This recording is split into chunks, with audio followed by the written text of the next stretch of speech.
Okay, Jesse, so I know I told you there's basically 3 rings that we make over and over.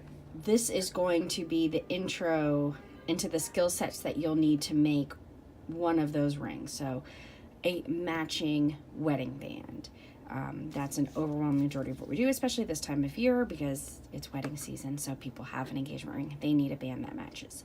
In order to do that, you really need to know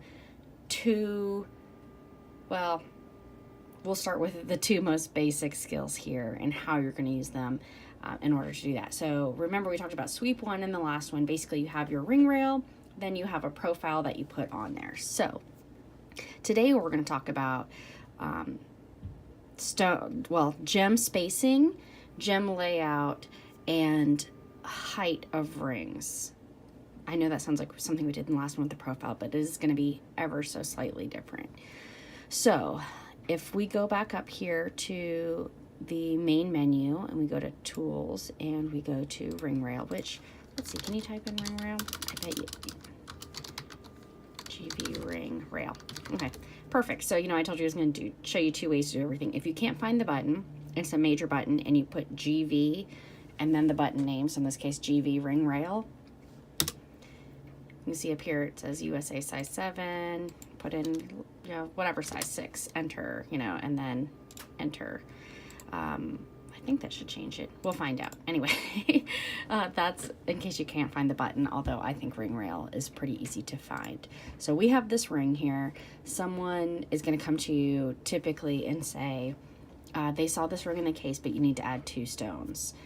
There are 2 issues for that, and I have every faith that you'll understand this. It's all mathematical as to, to why that wouldn't be all the information you need. So circumference is number 1. So this is the inside of the ring. Well, let's talk about how big the outside of the ring is. Let's put these in a better color. Good Lord. Okay, so these lime green lines are all potential heights of the band that they showed them, or really any band, right? So because of the way circumference works, this inside one would have fewer diamonds because the circumference of that circle is smaller, even though the inside of the ring would be the same size. As we go to this next larger one, this one would take more diamonds because the circumference is larger. You see where I'm going with this. This one would take probably even a couple more. So same actual ring size, same size diamonds. A unit would be the same regardless of what that size is, but the quantity will change. So if the ring they showed them in the case is this tall and the ring we're making is this tall, their calculations would be incorrect. So that's obvious, number 1. Number 2 would be the gaps between the diamonds. They can vary. Obviously, we have a pretty standard default, but it still has a little bit of variable. So anywhere from 0.15 to really 0.3 would be kind of a standard gap between a diamond. So if the one they showed them in the case when they're getting their measurements are all 0.15 millimeters close and you're making it 0.25, you can see how those calculations wouldn't align, even though it seems like it'd be very helpful. So we're going to talk about 2 things: how to build a ring that matches the height of either the customer's engagement ring or the band they showed them in the case, whatever the case may be, and how to place stones. So the first thing we're going to do, remember we saw profile. We're kind of going to ignore profile in this video. We're going to jump to the next button, which should be called outside ring rail. And I'm willing to bet that you can get GV outside ring rail. Okay. So you'll see it puts a second rail there. So it will have controls at the top, about 50% of the way down, and the very base. We're only talking about height from the ring rail. So on profiles, we talked about height and width. Here, we're only talking about its relation to the inside ring rail. So if we're replicating their engagement ring and we can measure the engagement ring, we can actually put in those exact calculations here. Or again, they love the way the band and the case fit. Let's say it's probably 2 millimeters here at the top, and I'm going to adjust it up here. So you hit top and then 2, enter, only because I'm not sure if you can control it on your version of Matrix down here like I can. Most rings are going to be in the ballpark of 2, 1.7, anywhere from 1 to 1.5. The reason there's the biggest variable here is because the designers try to make things very lightweight, so they're not expensive to produce, and that's an easy way to shave off extra heft there on the base where no one will notice. So basically, the cheaper the designer, the smaller that number will be. If we made it, it's probably somewhere between 1.3 and 1.5, because that's really how thick it needs to be to withstand everyday wear. So again, we can kind of play with these numbers. If you can't play with them here, you could click really on any of these buttons, so top, side, or bottom, type in the amount you want, and there you go. Now you have this outside ring rail. In this particular case, we're going to use it to place our gems. So if that's the height of the ring, we know that's also the height of the gems. So in a new section right over here called gems, it's actually pretty intuitive here. You're going to hit gems on curve. So typically there's gem and then gems on curve. And you know what I'm betting? GV, gems. Oh, gee, is it not that simple? It's not, but... oh, it's not up there either. Well, that's really unfortunate.